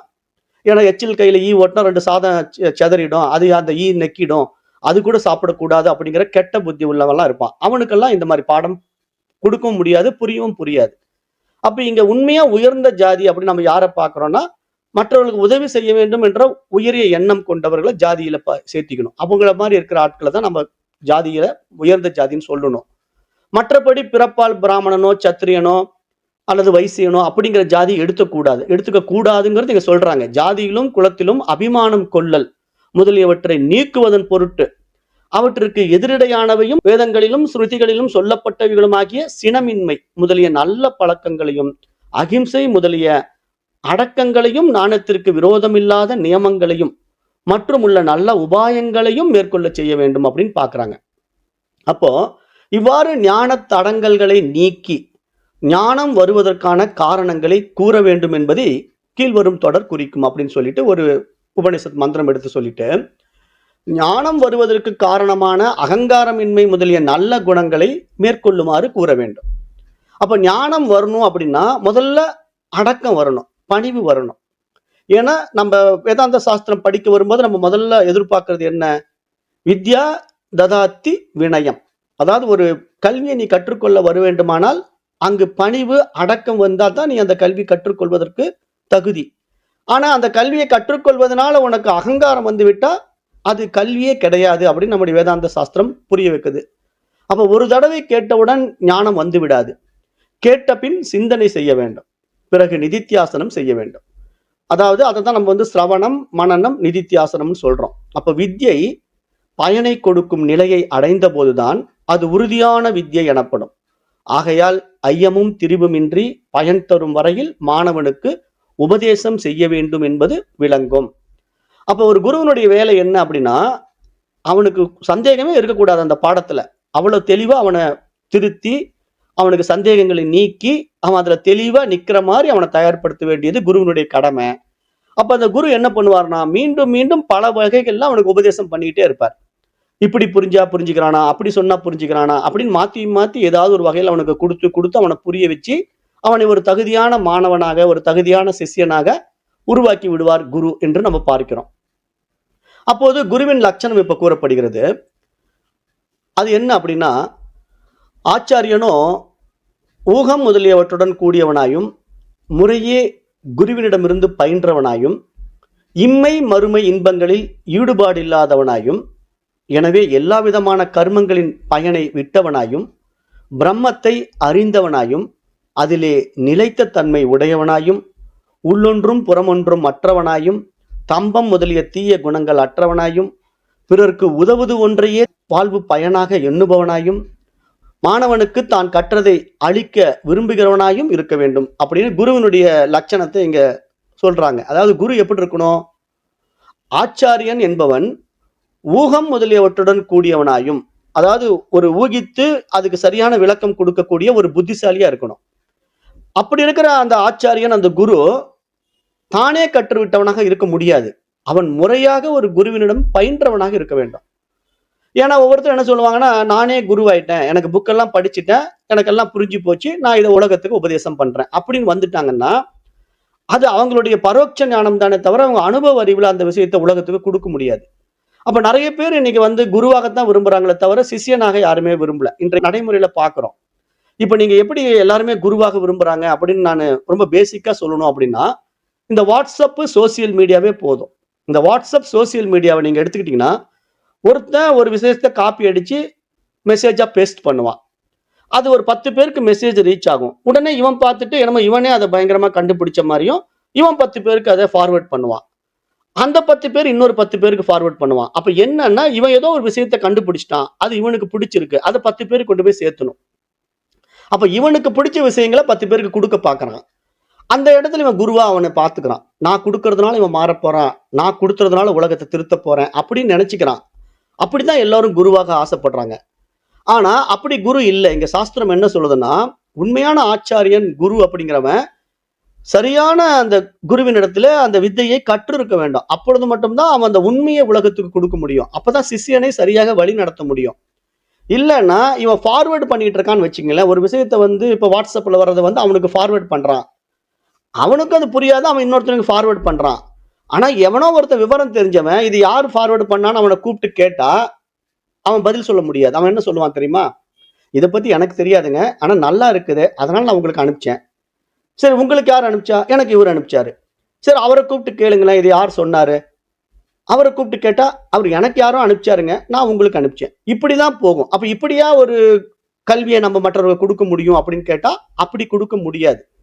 ஆனா இப்படி மாடர்ன் எஜுகேஷன் சிஸ்டம் எப்படி இருக்குன்னா, அவங்கவங்க சாப்பிட்டதை வாந்தி எடுக்கிற மாதிரி அவங்கவங்களுக்கு தெரிஞ்சதை உலகத்துக்கு கொடுத்துட்டு இருக்காங்க. அப்படி கொடுப்பது கல்வி ஆகாது, அது குருவின் தன்மை ஆகாது. அப்ப உண்மையான குரு முறையாக பயின்று இருக்க வேண்டும். அவன் இன்மை மறுமை இன்பங்களில் ஈடுபாடு இல்லாதவனாக இருக்க வேண்டும். அதாவது இன்மை மறுமை அப்படின்னா இந்த இகபர சுகம், அதாவது இங்க ஒரு சுகம் இருக்குன்ட்டு இந்த சுகத்தை விரும்பவும் கூடாது. அப்புறம் நான் ஏதோ இதை விட்டுட்டு அடைய போறேன், வேல் உலகத்துக்கு போக போறேன், அதை புண்ணிய காரியமா நான் இதை செய்யறேன், அப்புறம் நான் வந்து கல்வி தானம் பண்றேன் அப்படின்னு ஒரு எதிர்பார்ப்போடு செய்யக்கூடாது. இப்ப நிறைய பேர் என்ன நினைக்கிறாங்கன்னா, இந்த கல்வியை கற்றுக் கொடுப்பதை ஒரு தானமா பாக்குறாங்க. அப்ப அதுல ஒரு சுயநலம் இருக்கு. அது வந்து கல்வி தானம்னு ஒரு பேர் வச்சுக்கிறாங்க. அப்ப அப்படி எப்படின்னா அன்னதானம். அப்ப தியானத்தில் உயர்ந்த தானம் என்னங்க? அன்னதானத்தை விட உயர்ந்த தானம் கல்வி தானம். அப்ப உடனே நான் எனக்கு தெரிஞ்ச கல்வியை நான் 4 பேருக்கு கொடுக்குறேங்க, அந்த தானத்தினுடைய பலன் எனக்கு கிடைக்கணுங்க அப்படிங்கிற ஒரு கண்ணோட்டத்துல கல்வி கற்றுக் கொடுக்க வருகிறார்கள் இல்லையா, அவர்கள் குருவாக முடியாது. ஏன் அப்படின்னா எந்த ஒரு பிரதிபலனும் எதிர்பார்க்காதவன் தான் உண்மை குரு. அப்ப இன்மை மறுமை இன்பங்களில் ஈடுபாடு இல்லாதவன் தான் குருவுக்கு உண்டான லட்சணம். அப்ப எனவே எல்லா விதமான கர்மங்களின் பயனை விட்டவனாகவும், அப்ப இந்த எந்த ஒரு செயலையும் செய்தாலும் அது நான் செய்கின்றேன் என்ற அகங்காரமற்றவன் குரு. அப்படிப்பட்ட குரு எப்படி இருப்பான்? பிரம்மத்தை அறிந்தவனாக, பிரம்மத்தை தன்னுள் உணர்ந்தவனாக, அதிலே நிலைத்த தன்மை உடையவனாக. அவன்தான் ஸ்தோத்திரன் பிரம்மனிஷ்டன். இங்க வேதம் என்ன சொல்லுதுன்னா, குரு தன்னை உணர்ந்து கொண்டான். அது எப்படி உணர்ந்து கொண்டான்? தனக்கு குரு வழிகாட்டிய வழியில் உணர்ந்து கொண்டான். அது வேதத்தின் வழியில் அதை உணர்ந்து கொண்டான். அப்ப அவன் ஸ்தோத்திரன், ஸ்தாத்திரங்களை படித்தவன். அப்ப அவன் சாஸ்திரங்களை படித்து உணர்ந்து கொண்ட ஸ்தோத்திரன் எப்படி இருக்கிறான்? பிரம்மனிஷ்டன், நானே பிரம்மம் என்று தன்னுடைய நிலைத்த தன்மையில் இருக்கின்றவன், அதிலே நிலைத்த தன்மை உடையவனாயும் உள்ளொன்றும் புறமொன்றும் அற்றவனாயும். அதாவது வெளியே வேஷம் போடுறவன் கிடையாது. அதாவது உள்ள ஒரு வல்கரான எண்ணத்தில் இருப்பான், வெளியே நல்லவனாட்ட ஆக்ட் பண்ணுவான், வெளியே மட்டும் சாமியாருங்கிற மாதிரி காட்டிக்குவான். அப்ப இது மாதிரி உள்ளே ஒன்று புறம் ஒன்று இருக்கிற மனிதர்கள் நிறைய பேர் இருக்காங்க இல்லையா, அவர்கள் வேடதாரிகள். அப்ப அப்படி இருக்கக்கூடாது. அதாவது அதிலே நிலைத்த தன்மை உடையவனாயும் உள்ளொன்றும் புறமொன்றும் அற்றவனாயும். அப்படின்னா அவன்கிட்ட ஒரு டிரான்ஸ்பரன்சி இருக்கும். அவன் வாயை திறந்தா உண்மை தான் பேசுவான், பொய் சொல்ல மாட்டான். அவன்கிட்ட கபடம் இருக்காது, கள்ளம் கபடம் இருக்காது. உண்மையான குரு கிட்ட கள்ளம் கபடம் இருக்காது. போலி குரு என்ன பண்ணுவான்னா பந்தா பண்ணுவான். அப்பாயின்மெண்ட் வாங்கிட்டு தான் போலி குருவை நீங்க பார்க்கணும். அந்த குரு நிஷ்டைக்கு போறான்னு கதை விடுவான். வெளியே இருக்கிற சிஷியன் குரு நிஷ்டைக்கு போயிட்டாரா அப்படின்னு உட்காந்துருப்பான். அவன் உள்ள போய் கட்டில தூங்கிட்டு இருப்பான், இவனுக்கு தெரியாது. அப்படி நிறைய குருமார்கள் இருக்காங்க. அதாவது குருவை பார்க்க வருவாங்க, வெயிட் பண்ணுங்க குரு உள்ள தியானத்தில் இருக்காரு அப்படிம்பாங்க. அப்படிங்களா, இவன் வெளியே உட்காந்துருப்பான் சிஷியன். ஆனா குரு உள்ள குரட்டை விட்டு தூங்கிட்டு இருப்பாரு. அப்புறம் அவர் தூங்கி எழுந்த பிறகு இப்பதான் தியானம் கலைஞ்சாருங்க, இப்ப வருவார் அப்படிம்பாங்க. அப்புறம் அவர் முகமெல்லாம் கழுவிட்டு இப்பதான் நான் தியானம் முடிச்சு வந்தேன் அப்படின்னு பில்டப் படிப்பாரு. அப்ப இது மாதிரி ஒரு போலி குரு, அந்த மாதிரி உள்ள ஒன்று வெளியே ஒன்று இல்லை, நான் இப்படித்தான் அப்படிங்கிறத தன்னுடைய வெளிப்படைத்தன்மையை காட்டுறவன் தான் உண்மையான குரு. அப்போ இந்த மாதிரி தீய குணங்கள் அற்றவனாயும் பிறருக்கு உதவுவது ஒன்றையே தன் வாழ்வு பயனாக எண்ணுபவனாயும். அப்ப அப்படிப்பட்ட நல்ல குரு எப்படி இருப்பான்னா, எல்லோருக்கும் உதவி செய்ய வேண்டும், எல்லோரும் நன்றாக இருக்க வேண்டும். சர்வே பவந்து சுகினகா, தாய்மானவருடைய பாடல் இருக்கு இல்லையா, எல்லோரும் இன்புற்று இருப்பதுவே அன்றி வேறொன்றும் அறியேன் பராபரமே. எல்லோரும் நல்லாக இருக்க வேண்டும், எல்லோரும் சந்தோஷமாக இருக்க வேண்டும் அப்படின்னு நினைக்கிறவன் தான் உண்மை குரு. அப்படி எண்ணுபவனாயும் மாணவனுக்கு தான் கற்றதை அளிக்க விரும்புகிறவனாயும் இருக்க வேண்டும் அப்படின்னு குருவுடைய தகுதி எங்க சொல்லிடுறாங்க. அப்ப அவன் முதலில் ஆத்மா ஒன்றுதான் என்று விளக்கும் வேத வாக்கியங்களை கீழ்வருமாறு உபதேசிக்க வேண்டும். அப்ப உண்மையிலே ஒரு குரு அந்த குருவை உண்மையா குருவா பார்க்கணும். ஆத்மா ஒன்று அப்படின்னு சொல்றவர் தான் சத்குரு. இவர் அந்த சத்தை காட்டி கொடுக்க வேண்டாம். மற்றபடி இப்ப குருங்கிறவங்க எப்படி சமுதாயத்துல இருக்கிறாங்க அப்படின்னா, இங்க வாங்க, இந்த உபாசனை பண்ணுங்க, இந்த மந்திரத்தை சொல்லுங்க, இந்த ஜபத்தை பண்ணுங்க, இந்த தியானத்தை பண்ணுங்க, இந்த கோயிலுக்கு போங்க, அப்படி சொல்றவங்க குரு கிடையாது. அவங்க எல்லாம் என்னன்னா இருமைகள்ல மக்களை திசை மாற்றுபவர்கள். அப்ப அது இங்க சொல்றாங்க பாருங்க. அவன் முதலில், அந்த குரு எப்படி இருக்கணும், அவன் முதலில் ஆத்மா ஒன்றுதான் என்று விளக்கும் வேத வாக்கியங்களை கீழ்வருமாறு உபதேசிக்க வேண்டும். எப்படி உபதேசிக்கணும்? இந்த உலகம் தோன்றுவதற்கு முன்னால் ஒன்றானதும் இரண்டற்றதும் ஆகிய சத்தாகவே இருந்தது. எந்த ஞான நிலையில் வேறு ஒன்றையும் பார்ப்பதில்லையோ கேட்பதில்லையோ அது பூர்ணமான பிரம்மம். காணப்படுவன யாவும் பிரம்மமே. தோன்றுவதற்கு முன்னால் இந்த உலகம் ஆத்மாவாகவே இருந்தது. நாம் பார்க்கும் இவையெல்லாம் பிரம்மமே என்று உபதேசிக்க வேண்டும். அப்ப இங்க உண்மையான குரு, சத்குரு, இங்க இருப்பதெல்லாம் இறைவனே அப்படிங்கிற உபதேசத்தை மட்டும்தான் சொல்லுவாரே தவிர இதுதான் இறைவன் அப்படின்னு காட்டி கொடுக்க மாட்டார். ஏன் அப்படின்னா, இதுதான் இறைவன் அப்படின்னு காட்டி கொடுத்தா அவர் குருங்கிறது நம்ம சாஸ்திரம் சனாதன தர்மம் ஏற்றுக்கொள்வதில்லை. அந்த பக்கம் மீட் போட்டுக்குங்க. சிவபாலு ஐயா மீட் போடுங்க ஐயா. அப்ப இங்க எப்படி புரிஞ்சுக்கணும் அப்படின்னா, இப்ப நிறைய குருமார்கள் எப்படி மக்களை மடைமாற்றுகிறார்கள் அப்படின்னா, உங்களுக்கு வாங்க, இந்த கோயிலுக்கு போயிட்டு வந்தீங்கன்னா உங்களுக்கு இப்படி நன்மை வரும், இந்த கோயிலுக்கு போயிட்டீங்கன்னா பணம் வரும், இந்த கோயிலுக்கு போயிட்டா நோய் தீரும் அப்படின்னு ஏதோ ஒரு இடத்த புருடா விட்டு அந்த கோயிலுக்கும் இவங்களுக்கும் ஒரு லிங்க் வச்சுக்கிட்டு ஏதாவது ஒரு பிசினஸ் பண்ணிக்கிட்டு தன்னை பெரிய ஆன்மீகவாதி மாதிரி காட்டிக்கிட்டு உலகத்துல போலி நாடகம் ஆடுகின்ற குருமார்கள் கோடி கோடி. இதெல்லாம் சித்தர் பாடல்லே தெளிவா சொல்லிட்டாங்க. அப்போ இங்க நம்ம என்ன புரிஞ்சுக்கணும்னா, உண்மையான குரு இருப்பது இறைவன் மட்டும்தான் என்று காட்டி கொடுக்க வேண்டாம், அது நீதான் அப்படின்னு கடைசியில உணர்த்த வேண்டும். அதுக்கு விளக்கம் கொடுக்குறாங்க பாருங்க. ஊகம் அப்படின்னா என்னன்னா, மாணவனின் ஐயங்களை தாமே அறிதல். இப்போ ஒரு மாணவன் வருகிறான், அவனுக்கு என்ன சந்தேகம் இருக்கும், அவன் எதுல போய் சிக்கிக்கிட்டு இருக்கிறான், அதை குரு அவனை பார்த்த உடனே தெரிஞ்சுக்குவாரு. இவனுக்கு இங்கதான் பிரச்சனை, இவனுக்கு இங்கதான் பிரச்சனை அப்படின்னு அந்த குருவோட நெருங்குற மாணவர்களிடத்துல இருக்கிற பிரச்சனை அந்த குருவுக்கு தெரியும். அதே மாதிரி அபோகம், மாணவனின் அந்த ஐய விபரீத அறிவை போக்குதல். அதாவது மாணவன் வந்து தவறான ஒரு புரிதல்ல தவறான விஷயமா அதை பதிய வச்சுக்கிட்டு இருப்பான். அதை வந்து அவர் திருத்தி கொடுத்து அதை நீக்கணும். இதெல்லாம் சான்ஸ்கிரிட் வேர்ட்ல இருந்து எடுக்கிறோம். ஊகம், அபோகம், கிரகணம், தாரணம், சமம், தயை அப்படிங்கிற வார்த்தை எல்லாம். அப்ப இங்க கிரகணம் அப்படின்னா மாணவர் கேட்கும் வினாக்களின் கருத்தை உடனே அறிதல். ஒரு மாணவன் எப்படிப்பட்ட கேள்வி கேட்டாலும் அது என்ன சந்தேகத்துல அவன் கேட்கறான், இதுக்கு எப்படி சரியான பதில் கொடுக்கணும் அப்படிங்கிற அந்த திறமை இருக்கணும். அவர் தான் உண்மையான குரு. மாணவன் ஒரு கேள்வி கேட்ட உடனே இல்லைங்க எனக்கு புரிய மாட்டேங்குது நீங்க கேட்குற கேள்வி, நான் புக்கை பார்த்துட்டு சொல்றேன் அப்படின்னு சொன்னார்னா அவர் குருவா இருக்கிற தகுதி இல்லை. ஏன்னா அவர் சும்மா புத்தக அறிவு வச்சு உபதேசம் பண்ணிட்டு இருக்கார். உள்ளிருந்து பிரகாசிக்கிற தன்மை அவர் இடத்துல இல்லை. ஆனா ஒரு உண்மை குரு இடத்துல அந்த தூய அறிவு பிரகாசம் வெளிப்படுகின்ற நிலையில எப்படிப்பட்ட சந்தேகம் கேட்டாலும் அதுக்கு விடை கொடுக்கணும். அவர் தான் உண்மை குரு. அதே மாதிரி தாரணம் அப்படின்னா என்னன்னா மாணவர் வினவிய வினாக்களை மனத்தில் இருத்தி ஏற்ற வகையில் விடை கூறல். ஒரு மாணவன் தன்னுடைய சந்தேகத்தை கேட்கிறான் அப்படின்னா அந்த கேள்வியை சரியா உள்வாங்கி இவர் மனதில் அதை என்னங்கிறத கொண்டு வந்துட்டு அந்த பையனுடைய அந்த மாணவனுடைய கேள்விக்கு அந்த வினாக்களுக்கு சரியான வகையில் விடை கூற வேண்டும். அப்புறம் சமம் என்பது மனமடக்கம், தமம் என்பது பொறிகளை அடக்குதல், அதாவது புலனடக்கம். அப்புறம் தயை அனுகிரகம், அப்ப துன்பமற்றவர்களின் மீது கருணை கொண்டு அத்துன்பத்தை நீக்க முயல வேண்டும். அப்ப இதுதான் சாதன சதுஷ்டயம். இது குருவின் இடத்துல இருக்க வேண்டும்.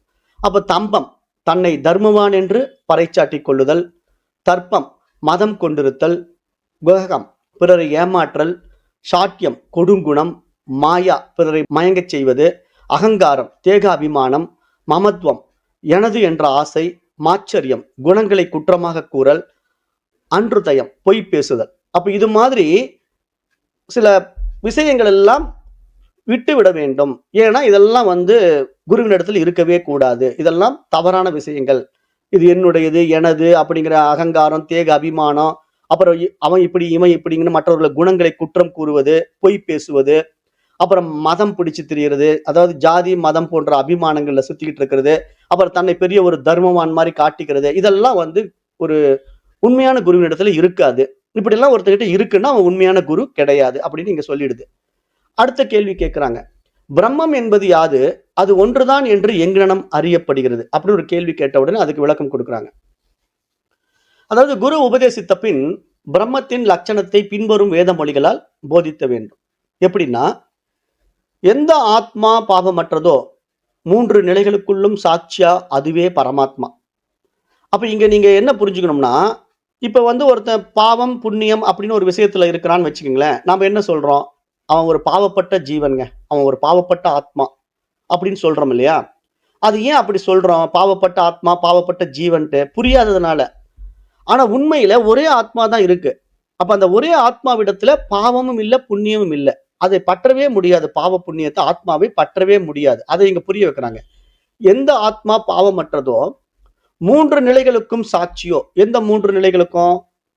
அவஸ்தாத்ரய சாட்சி நம்ம பார்த்தோம் இல்லையா? விழிப்பு நிலை, கனவு நிலை, ஆள் உறக்க நிலை. அந்த 3 நிலைகளுக்கும் அது சாட்சியா தான் இருக்கும். அதுல சம்பந்தப்படவே படாது. அதுதான் பரமாத்மா அப்படின்னு புரிய வச்சுட்டாங்க. அப்ப எது கண்களுக்கும் கண்ணாய் அபரோட்சமாய் உள்ளதோ அதுதான் பிரம்மம். அப்ப எது பசி, தாகம், சோகம், மோகம், மூப்பு, மரணம் இல்லாததோ அதுதான் பிரம்மம். இதுவன்று என்று எல்லாவற்றையும் ஒதுக்கிய பின் எது மிஞ்சுகிறதோ அதுதான் பிரம்மம். அப்ப இங்க பிரம்மம் அப்படின்னா அதுக்கு ஒரு வரையறையே கிடையாது. அப்ப அது எப்படிங்க இருக்கு? அதுதான் அறிவு, அதுதான் வெட்ட வெளி அப்படின்னு நம்ம புரிய வைக்கிறோம். ஏன்னா நம்ம வந்து இப்போ நிறைய பேர் பிரம்மம்னா அது ஏதோ ஒரு பயங்கரமான விஷயம் அப்படின்னு நினைச்சுக்கிறாங்க இல்லையா? ஏன்னா இப்ப இறைவன் அப்படிங்கிற விஷயத்த வந்து இது சிவம் அப்படின்னா ஒரு இப்படிதான் அப்படின்னு ஒரு ஐடென்டிபிகேஷன் வந்துடுறாங்க. விஷ்ணுன்னா அது இப்படிதான் ஒரு ஐடென்டிபிகேஷன் பண்ணிடுறாங்க. ஆனா பிரம்மம் அப்படின்னு சொல்லும்போது அது எப்படி ஐடென்டிபிகேஷன் பண்ண முடியும்? அது உருவமற்றதா, உருவம் உள்ளதா? அப்ப அதுக்கு ஓமானம் நம்ம எப்படி கொடுக்குறோம்? நிர்குண பிரம்மம், சர்க்குண பிரம்மம் 2 பிரம்மமா நம்ம பிரிச்சு காட்டுறோம். அப்ப நிர்குணம் அப்படின்னா அது குணங்கள் அற்றது. அப்ப அப்படிப்பட்ட பிரம்மம் எப்படிங்க அது தெரிஞ்சுக்க முடியும்? சர்க்குணம்னா அது எப்படிங்க தெரிஞ்சுக்க முடியும்? அப்ப சர்க்குணம் அப்படின்னா உருவத்தில் வந்து விடுறது. அப்ப உருவத்துல வந்துட்டா இதெல்லாம் சர்க்குணம். ஆனா உருவம் இல்லாத ஒன்று நிர்குணம். அப்ப நிர்குணம் அப்படிங்கிற நிலையில இப்ப இங்க நம்முடைய வேதாந்த சாஸ்திரம், பிரம்மசூத்திரம், பகவத்கீதை போன்ற நூல்கள் எதை சொல்லுதுன்னா தூய அறிவை தான் சொல்லுது. அந்த தூய உணர்வை தான் சொல்லுது. அதுதான் பிரஜானம் பிரம்மா. வேதம் மகா வாக்கிய உபதேசம் பிரக்னையே பிரம்மம் என்று சொல்லிடுது. அப்ப நீங்க பிரம்மம்னா என்னன்னு கேட்க கூடாது. இந்த வேதாந்த சாஸ்திரத்துல வர்றவங்களுக்கு பிரம்மம்னா என்ன புரிஞ்சுக்கணும்? பிரஜ்ஞானம் பிரம்மா, பிரஜ்ஞாயே பிரம்மம் என்று புரிந்து கொள்ள வேண்டும். அப்ப பிரக்ஞை அப்படின்னா அந்த வார்த்தை என்ன? உணர்வு அப்படின்னு அர்த்தம். அப்ப அந்த உணர்வுக்கு உருவம் இருக்கா? உருவமே கிடையாது. ஆனா அது எல்லாவற்றையும் உணரும். அப்ப அந்த உருவமற்ற அந்த உணர்வு எல்லாம் அறியும் அறிவாவும் இருக்கு. அப்ப அதை எப்படி டெஃபினிஷன் கொடுக்க முடியும்? அதுதான் இங்க சொல்றாங்க. எது பசி, தாகம், சோகம், மோகம், மூப்பு, மரணம் இல்லாததோ அது உணர்வுன்னு புரிஞ்சுக்குங்க. இதுவன்று அதுவன்று என்று எல்லாவற்றையும் ஒதுக்கிய பின் எது மிஞ்சுகிறதோ அது உணர்வுன்னு புரிஞ்சுக்குங்க. ஏன்னா இப்ப இந்த உடல் நான் என்று அபிமானம் பண்ணீங்கன்னா இது அழியக்கூடியது. அந்த மனம் நான் என்று நீங்க அபிமானம் பண்ணீங்கன்னா அது மாறக்கூடியது.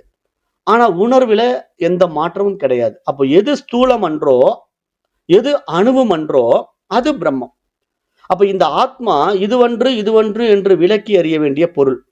அப்ப கண்ணால் எது பார்க்க முடியாததோ, கண்ணுக்கு எது ஒளி தருகிறதோ அது பிரம்மம். அப்ப இதைத்தான் நான் என்ன பண்ணிட்டேன், உங்களுக்கு திருப்புட்டியில எளிமையா புரிய வச்சேன். பார்ப்பவன், பார்க்கப்படும் பொருள், பார்வை. இங்க பார்வை தான் பிரம்மம். பார்ப்பவன் அப்படிங்கிற மனசு இந்த உடம்புங்கிற ஒரு உபாதியை வச்சுக்கிட்டு புலன்கள் வழியா ஒரு விஷயத்தை பார்க்கும். இப்ப புலன்கள் வழியா நான் உன்னை பார்க்கும்போது இது புத்தகம் அப்படின்னு நான் பார்க்கிறேன். அதை பார்ப்பவன் இந்த மனசு பார்க்குது. இது புத்தகம் அப்படின்னு மனசுல பதிய பண்ணி இது புத்தகம்னு பார்த்துக்கிட்டு இருக்கு. அப்ப பார்ப்பவன் ஒருத்தர் இருக்கிறான், பார்க்கப்படும் பொருள் புத்தகம் ஒன்று இருக்கு. ஆனா இந்த பார்ப்பவனும் பார்க்கப்படும் பொருளுக்கும் ஆதாரமா எது இருக்கு? பார்வை இருக்கு. அந்த பார்வையை நம்ம மிஸ் பண்றோம். அந்த பார்வை இருந்தால்தான் பார்ப்பவன் இருக்கிறான், பார்க்கப்படும் பொருள் இருக்கும். இல்லைன்னா பார்ப்பவனும் இல்லை, பார்க்கப்படும் பொருளும் இல்லை, இல்லையா? அப்ப அதை தான் இங்க சொல்ல வர்றாங்க. கண்ணுக்கு எது ஒளி தருகிறதோ அது பிரம்மம், அதுதான் பிரம்மம் அப்படின்னு புரிஞ்சுக்கணும். அப்ப இங்க என்ன புரிஞ்சுக்கணும்? அந்த சக்தி, அந்த உணர்வு, அந்த ஆற்றல், அதுவே பிரம்மம் அப்படின்னு புரிஞ்சுக்கணும். அது ஒரு அனுபவம். அந்த அனுபவம் தான் அது. ஆனா அது அனுபவிக்கப்படும் நிலையில் இல்லவே இல்லை. அப்போ அதுக்கு தான் நேற்று நான் உங்களுக்கு ரிபுகீதை எடுக்கும்போது சொன்னேன். இப்ப கால் வலி வருது அப்படின்னா அந்த கால் வலியை உணர்வது எது? மனசு. அந்த கால் வலி எதனால் வந்தது? உடம்பு இருக்கிறதுனால. அப்போ உடம்பு இருக்கிறதுனால பார்க்கப்படும் பொருள் அல்லது உணரப்படும் பொருள் இங்க இருக்குது ஒண்ணு, அது பாடி. எது உணருது? மைண்டு. ஆனா இங்க உணர்பவனுக்கும் உணரப்படும் பொருளுக்கும் இடையில உணர்வு இருக்கு. அப்ப அந்த உணர்வு தான் இங்க பிரம்மம். அப்படிதான் புரிஞ்சுக்கணும். அதாவது உணர்பவன் மனசு, உணரப்படுவது உடம்பு. அப்ப உணர்வு தான் இங்க பிரம்மம். அப்படி புரிஞ்சுக்கணும். அதுக்கு தான் இங்க சொல்ல வராங்க. அப்ப இங்க அடுத்தது என்ன சொல்றாங்க? எது அறிவாயும் ஆனந்தமாயும் உள்ளதோ அது பிரம்மம். பிரம்மம் அழிவற்றது, அறிவாய் விளங்குவது, எல்லையற்றது. அது பார்க்கப்படாதது, அது தனது ஆகாதது. அதில் எவன் நிலைத்தவனோ அவன் பயமற்ற தன்மை பெறுகிறான். இந்த ஆத்மா மிக பெரியது, பிறப்பற்றது, மூப்பற்றது, அழிவற்றது. அப்ப இப்படிப்பட்ட அந்த ஆத்மா, அந்த அறிவு எப்படிங்க? அது மிக பெரியதுங்க. அது பிறப்பதும் இல்லை, அதுக்கு வயதாவதும் இல்லை, அது அழிவதும் கிடையாது. அப்ப அது எப்படிங்க? அது பிராணனும் அன்று, மனமும் அன்று. அது நீங்க நினைச்சுக்கிட்டு இருக்கிற மாதிரி ஏதோ சுவாச காற்றா? கிடையாது. அப்ப மனசா? இல்லை. அப்ப பிறப்பற்ற, இது உள்ளும் வெளியும் உள்ளது. அப்ப இந்த ஆத்மா அறிவின் பெருவடிவாகும். அப்ப அந்த இடத்துல மீண்டும் இந்த இடத்துல வந்துட்டாங்க பாருங்க. இந்த ஆத்மா அறிவின் பெருவடிவாகும். இது உள்ளும் வெளியும் அற்றது. இந்த ஆத்மா அறியப்பட்டதும் அன்று, அறியப்படாததும் அன்று. இந்த ஆத்மா எல்லையற்றதாய் உள்ளது அப்படின்னு இந்த ஆத்மாவை பற்றி விளக்கம் கொடுக்கும்போது இப்படித்தான் மாத்தி மாத்தி சொல்லுவாங்க. அப்ப ஏன் அப்படி சொல்றாங்க அப்படின்னா, அதான் நான் ஏற்கனவே நேற்று பாடத்துல உங்களுக்கு புரிய வச்சேன். அந்த அறிவின் இடத்துல, அந்த அறிவின் அதிஷ்டானத்துல மனசு எதை எப்படி ஏத்துக்குதோ அதை அப்படி முடிவு பண்ணிக்குது. இதை நல்லதுன்னு முடிவு பண்றதும் அதே மனசுதான், இதை கெட்டதுன்னு முடிவு பண்றதும் அதே மனசுதான். ஆனா இந்த மனதை பொறுத்த வரைக்கும் இது நல்லது கெட்டதுன்னு முடிவு பண்ணிருக்கிற விஷயம் இன்னொரு மனதை பொறுத்த வரைக்கும் நல்லது கெட்டது மாறுது. அதுக்கு தான் நான் ஓமானம் உங்களுக்கு சொன்னேன். ஒருத்தனுக்கு நல்லதுங்கிறது இன்னொருத்தனுக்கு கெட்டதா போகுது, இன்னொருத்தனுக்கு கெட்டதா இருக்கு நல்லதா போகுது அப்படிங்கிறதுக்கு நான் வேற ஒரு ஓமானம் கொடுத்த மாதிரி இப்ப இன்னொரு ஓமானம் கொடுக்கலாம். இன்றைக்கு எப்படின்னா, இப்ப ஒரு சர்க்கரை நோயாளி வந்தவர் எடுத்துக்கங்களேன். அவருக்கு இனிப்பு ஆகாதது, அவருக்கு அது தீயது. சர்க்கரை நோய் இல்லாதவனுக்கு அந்த இனிப்பு ரொம்ப விருப்பமான பொருள், அவனுக்கு அது நல்லது. அப்ப இவருக்கு நல்லதா இருக்கிறது, அவருக்கு கெட்டதா இருக்கு. அப்ப என்ன காரணம்? இவருடைய மனசுல என்ன ஏற்றி வைக்கப்பட்டிருக்கு? உனக்கு சர்க்கரை நோய் இருக்கு, நீ இனிப்பு பதார்த்தத்தை எடுத்தீன்னா அது உனக்கு சர்க்கரை அளவை கூட்டி உன்னுடைய உடலுக்கு ஆபத்தா முடிஞ்சிடும். ஆகவே நீ சர்க்கரை பொருளை தவிர்க்க வேண்டும் என்று இவன் மனதில் ஏற்றி வைக்கப்பட்டதுனால இவர்களை பொறுத்த வரைக்கும் சர்க்கரை உணவுகள் ஆகாது, அந்த இனிப்பு பதார்த்தங்கள் ஆகாது அப்படின்னு அவங்க மைண்ட்ல செட் ஆயிடுச்சு இல்லையா? அப்ப அவர்கள் அதை தீயதாக பார்ப்பார்கள்.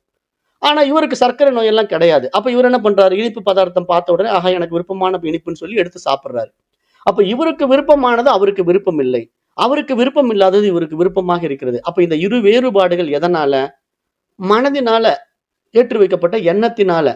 ஆனா இந்த விருப்பு வெறுப்புக்கு அப்பாற்பட்டு ஆத்மா இருக்கிறது. அப்ப ஆத்மாவினிடத்துல இந்த விருப்பு வெறுப்பு கிடையாது. அப்ப தன்னை ஒருவன் ஆத்மாவாக உணர்ந்து விட்டவனுக்கு இங்க நல்லதும் இல்ல, கெட்டதும் இல்ல, பாவமும் இல்ல, புண்ணியதும் இல்ல, எல்லாமே எதுவுமே இல்லை அப்படின்னு தான் இங்க இந்த ரிபுகீதை சொல்லுதுன்னு நேத்து நான் பாடத்துல சொன்னேன். அப்ப அப்படிப்பட்ட ஆத்மாவுக்கு ஏதாவது லிமிட்டேஷன் இருக்கான்னா இல்லவே இல்ல. அதுக்குள்ள நீங்க எதையோ திணிக்கவும் முடியாது. ஒன்றுமற்ற அந்த வெளியினுடைய விஷயத்துக்குள்ள நீங்க நுழையவும் முடியாது. அப்படிதான் அது பிரம்மாண்டம். அப்ப இங்க ஸ்மிருதி வாக்கியங்களாலும் பிரம்மத்தின் லட்சணத்தை அறியலாம் என்பது கூறப்படுகிறது என்று சொல்லி, அது அடுத்த பொருள்ல சொல்றாங்க பாருங்க. ஆத்மா பிறப்பதில்லை, மரிப்பதும் இல்லை. பரமாத்மா யாருடைய பாவத்தையும் எடுத்துக்கொள்வதில்லை, நீக்குவதும் இல்லை. புண்ணியத்தையும் எடுத்துக்கொள்வதில்லை. எவ்வாறு வாயு எப்பொழுதும் ஆகாசத்தில் நிலை பெற்றிருக்கிறதோ அவ்வாறு எல்லா பூதங்களும் பரமாத்மாவிடம் நிலை பெற்றுள்ளன. அப்ப இதுல இருந்து நீங்க என்ன புரிஞ்சுக்கணும்? ஆத்மா அப்படிங்கிற அந்த இறைத்தன்மை, அந்த பிரம்மம் வருவதும் இல்லை, போவதும் இல்லை. அது பிறப்பதும் இல்லை, இறப்பதும் இல்லை. அப்படி இருக்கிற அந்த ஆத்மாவிடத்துல நீங்க எதை போய் ஏற்றி வைக்க முடியும்? பாவம் புண்ணியம்ங்கிற விஷயத்தை ஏற்றி வைக்க முடியுமா? முடியாது. சரி, அந்த ஆத்மாவிடத்துல நீங்க பிரேயர் பண்ணிக்கிறதுனால உங்களுடைய பாவத்தை நீக்கி விடுமா? நீக்கவும் செய்யாது. சரி, நீங்க புண்ணியம் பண்ணிட்டீங்க அப்படின்னு உங்களை வாழ்த்து செய்யுமா? வாழ்த்தவும் செய்யாது. அப்ப இங்க உண்மையிலேயே இங்க பாவம் புண்ணியம் என்பது நம்முடைய மனம் உண்டாக்கி கொண்ட ஒரு விவகாரம், ஒரு விஷயம். அப்ப இங்க இது மாதிரி நாம உண்டாக்கிக்கிட்டு நாம இங்க போனா நம்ம பாவம் தீரும், அங்க போனா நமக்கு புண்ணியம் வரும் அப்படிங்கறதெல்லாம் நம்முடைய மைண்ட் செட் தானே தவிர உண்மையிலே இறைவனிடத்தில் இந்த பேதமே இல்லை. அப்ப இதை நீங்க எந்த அளவுக்கு தெளிவா புரிஞ்சுக்கிறீங்களோ அப்போ உங்களுடைய உண்மை தன்மையை உணர்ந்து நீங்க அந்த ஆத்மாவா பிரகாசிச்சீங்கன்னா போதும். நீங்க வெளியிருந்து அடையப்படுவதற்கான விஷயங்கள் இங்க எதுவுமே இல்லை. ஏனென்றால் எல்லாம் உங்களிடத்திலேயே இருக்கிறது. அகமேவ பரம் பிரம்மா, அதை தானே ரிபுகீதை சொல்லுது. அகமேவ பரம் பிரம்மாங்குது. நானே அந்த பரம்பொருள், நானே அந்த ஆத்மா அப்படின்னு அருமையா புரிய வைக்குது. அப்ப அந்த நிலைக்குள்ள நீங்க போயிட்டீங்கன்னா இங்க இருப்பதெல்லாம் நானே அப்படின்னு புரிஞ்சுட்டா அப்போ எப்படி இருக்கும் இந்த வாழ்க்கை? அப்ப இந்த உடம்பு அதை எப்படி வாழும் அப்படிங்கிறத அந்த நிலையில் வாழ்ந்து பார்த்தா தான் புரியும் அப்படிங்கிறதையும் நீங்க அனுபவப்பட்டு தான் புரிஞ்சுக்கணும். ஏன்னா அங்க அனுபவம் தான் பிரம்மம். அப்ப அதை இங்க அறிவுறுத்துது. அப்ப சரீரத்தில் உள்ள ஜீவனை அசம்சாரி பரமாத்மாவாகிய நான் என்று அறிக. அப்ப இங்க சரீரத்தில் உள்ள ஜீவனை அப்படின்னா, இப்ப நான் ஜீவன் என்று அபிமானிக்கிற ஒருத்தன் என்ன நினைச்சுக்கிறான்? தன்னை சம்சாரின்னு பாக்குறான். ஆனா அப்படி பார்க்க வேண்டியது இல்ல. அவன் அசம்சாரி அப்படின்னு அப்படியே ஆப்போசிட் வேர்டை யூஸ் பண்ணுது. சம்சாரிக்கு முன்னாடி ஒரு ஆவ போட்டுக்குது. ஆவ போட்டா அசம்சாரி. அப்ப அவன் அப்படியெல்லாம் எதிலும் பந்தப்படுவது கிடையாது. ஏனென்றால் அவன் பரமாத்மா. அப்ப அங்க தனியா ஒரு ஜீவனே இல்ல. ஒரே ஆத்மா பரமாத்மா மட்டும்தான் இருக்குது. ஆனா இவன் அஜ்ஞானத்தினால தன்னை ஜீவன் என்று பாவித்து கொண்டதுனால, தன்னை ஜீவாத்மா என்று சுருக்கி கொண்டதுனால கஷ்ட நஷ்டத்தை அனுபவிக்கிறான். அப்ப யார் ஒருவனுக்கு கஷ்ட நஷ்டங்கள் இல்லாம இருக்கும், சுக துக்கங்கள் இல்லாம இருக்கும்? தன்னை அந்த தூய அறிவு ஆத்மா என்று உணர்ந்தவனுக்குத்தான் சுக துக்கங்கள் இல்லாம இருக்கும். ஆனா உடலாக பாவிக்கின்றவன், தன்னை ஜீவனாக பாவிக்கின்றவன், தன்னை மனமாக பாவிக்கின்றவனுக்கெல்லாம் கஷ்ட நஷ்டங்கள் இருக்கும் அப்படிங்கிறது இங்க இந்த உபதேச சாகஸ்திரி விளக்கம் கொடுக்குது. அப்ப பரமாத்மா சத்து இருக்கு இல்லையா, அந்த இருப்பு, அது காரியம் அன்று, அசத்து அதான் காரணமும் அன்று என்று கூறப்படுகிறது. அதுதான் நேற்று ரிபுகீதை சொன்னது. இங்கு காரிய காரணம் ஆத்மாவை இடத்துல இல்லை. அப்ப தனக்கு ஒரு காரணம் இன்மையாலும் குணங்களின்றி இருப்பதாலும் பரமாத்மா அழிவற்றது. ஏனென்றால் பரமாத்மாவிடத்துல ஆதியும் இல்லை, அந்தமும் இல்லை. இப்ப ஆதி அந்தம் அப்படின்னு ஒரு விஷயம் வந்துடுச்சுன்னு வச்சுக்கோங்களேன், அதுக்கு ஒரு லிமிட்டேஷன் வந்துருச்சுன்னு அர்த்தம்.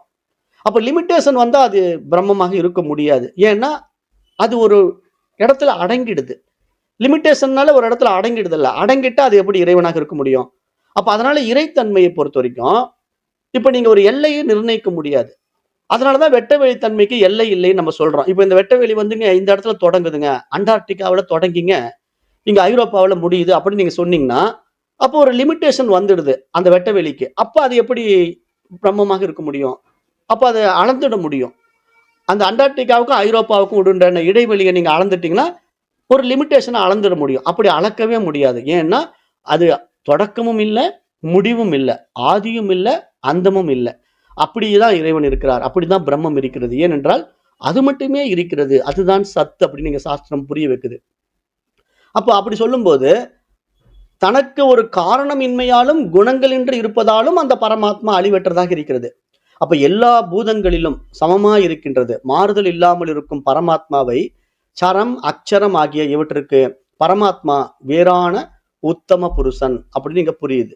அப்ப ஏன் அப்படி புரிய வைக்கிறாங்க அப்படின்னா, இங்க அழிவற்றது அழியக்கூடியது அப்படிங்கிற வார்த்தை கூட அவருக்கு கொடுக்க முடியாது. அதாவது பரமாத்மா அழிவற்றவன் அப்படிங்கிற ஒரு வார்த்தை நீங்க சொல்லிட்டீங்கன்னு வச்சுக்கீங்களேன், அப்ப அழியக்கூடியது என்னமோ இருக்கு அப்படின்னு நீங்க சொல்லிட வேண்டியதா வரும். அப்ப அழிவற்றது ஒண்ணு இருக்குன்னா அப்ப அழியக்கூடியதோ இருக்கணும் இல்லைங்க. அப்ப அது எதுங்க அழியக்கூடியதுன்னு ஒரு கேள்வி எழுந்திருக்கும். அப்ப அதனால இங்க அழிகின்றது அழியாதது அப்படிங்கிற வார்த்தை கூட வேண்டாம். ஏனென்றால் இவைக்கெல்லாம் அப்பாற்பட்டவன், வேறானவன், அவன்தான் இறைவன் அப்படின்னு சொல்ல வருது. அப்ப இவை போன்ற வேதத்தில் கூறிய லட்சணங்களுக்கு மாறில்லாமல் பரமாத்மா சம்சார தர்மமற்றது என்பதை விளக்குவனவும், ஆத்மா எல்லாவற்றுக்கும் அதிஷ்டானமாய் உள்ள பிரம்மத்துக்கு வேறுபடாதது என்பதை விளக்கணமாய் உள்ள ஸ்மிருதி வாக்கியங்களாலும் மூச்சுவிற்கு பிரம்ம லட்சணத்தை எடுத்து காட்ட வேண்டும் என்று இங்க சுட்டி காட்டப்படுகிறது. அப்ப இப்படி நீங்க புரிஞ்சுக்குங்க. அதாவது இப்போ இந்த இடத்துல முக்கியமான பாயிண்ட் என்ன அப்படின்னா, வேதத்தில் கூறிய லட்சணங்களுக்கு மாறில்லாமல் பரமாத்மா சம்சார தர்மம் அற்றது. சம்சாரம்னா என்ன? பந்தம். அதாவது நான் இதுல சிக்கிக்கிட்டேன், சம்சாரி அப்படின்னு சொல்றோம் இல்லையா, அந்த தர்மமே இல்லை அது இடத்துல. அப்ப அதை விளக்குவனவும் ஆத்மா அப்படிங்கிற ஒரு வார்த்தை சொல்றாரு பாருங்க. ஆத்மா எல்லாவற்றிற்கும் அதிஷ்டானமாய் உள்ள பிரம்மத்துக்கு வேறுபடாதது அப்படிங்கிற ஒரு வார்த்தை சொல்றாங்க பாத்தீங்களா. ஆத்மா எல்லாவற்றுக்கும் அதிஷ்டானமாய் உள்ள பிரம்மத்துக்கு வேறுபடாதது அப்படின்னா என்ன புரிஞ்சுக்கணும்? இப்ப நீங்க உங்களை ஜீவாத்மான்னு புரிஞ்சுக்க கூடாது, நீங்க உங்களை ஜீவாத்மானே சொல்லக்கூடாது. ஒரே ஆத்மா, அந்த ஆத்மா எல்லாவற்றுக்கும் அதிஷ்டானமாயுள்ள பிரம்மத்துக்கு வேறுபடாதது. அப்ப அது பரமாத்மா மட்டும்தான் புரிஞ்சுக்கணும். இப்ப நீங்க தனியா தன்னை ஆத்மான்னு அபிமானம் பண்ணிட்டீங்கன்னா, அப்ப ஜீவாத்மான்னு ஒன்று இருக்கிறதாகவும் அப்புறம் பரமாத்மா ஒன்று இருப்பதாகவும் அவர்கள் இருவரும் வேறுபட்டு இருக்கிறார்கள் என்பதாகவும் ஆகிவிடும். அப்படி ஒரு வார்த்தை வந்துவிடக் கூடாதுங்கிறதுல முக்கியத்துவம் கொடுக்குறாங்க, முன்னிறுத்துறாங்க. அதனால சொல்றாங்க பாருங்க, ஆத்மா எல்லாவற்றிற்கும் அதிஷ்டானமாயுள்ள பிரம்மத்துக்கு வேறுபடாதது அப்படின்னா என்ன? ஒரே ஆத்மா தான்ப்பா இருக்கு, நீ அதை ஜீவாத்மான்னு போட்டு குழப்பிக்காத, பரமாத்மா மட்டும்தான் இருக்கு. அப்ப இப்ப நீங்க ஜீவாத்மா நீங்க சொல்றது என்ன? இந்த உடல் நான் என்று அபிமானிப்பதனால தன்னை ஜீவன் என்று மனசு நினைக்குது. அது அஜ்ஞானம், அறியாமை அப்படிங்கறத இங்க அத்வைத வேதாந்தம் நிலைநிறுத்த வருது. அதை நம்ம இன்னும் விரிவாக அடுத்த வகுப்புல பார்க்கலாம். அப்ப நேரம் கருதி நம்ம வகுப்பை நிறைவு செய்யலாம். நன்றி. ஓம் தத்சத். குருபியோ நமஹ. நன்றிகள் ஐயா. நன்றி.